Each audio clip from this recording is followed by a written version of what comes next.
Welcome to the Image Diagnostics tab. This is the first of 4 Diagnostics tabs, which help you better understand your model's performance using various qualitative and quantitative tools.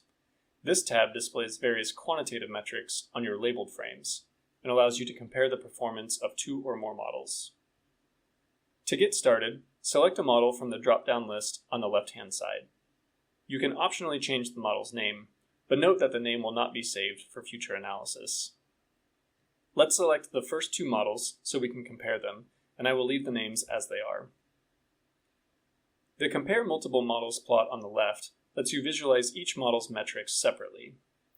First, select a key point you want to inspect from the drop-down list. You can also choose Mean to get the average across all key points, or change it to All to view plots for all key points at once. Let's look at the mean for now. Once you have selected a key point, choose the metric you want to plot from the drop-down list. The available metrics include confidence, which indicates the certainty of the model's predictions, PCA multi-view and single-view errors, which are computed only if you set these up in the project manager, and pixel error, which is the magnitude of the difference between the predicted and ground truth key point locations. Let's look at the pixel error metric. Next, choose which part of the data split you want to check, the training, test, or validation frames.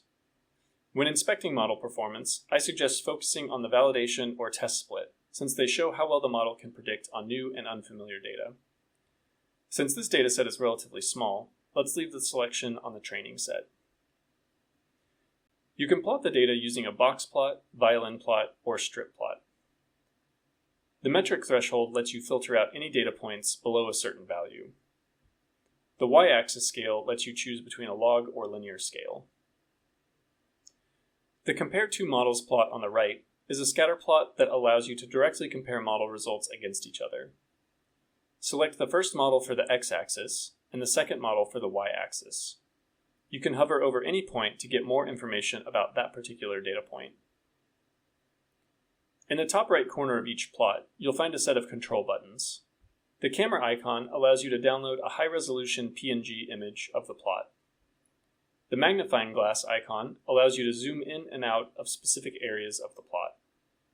The home icon resets the plot to its original zoom and pan settings. The double-sided arrow icon expands the plot to full screen mode. Thank you for watching.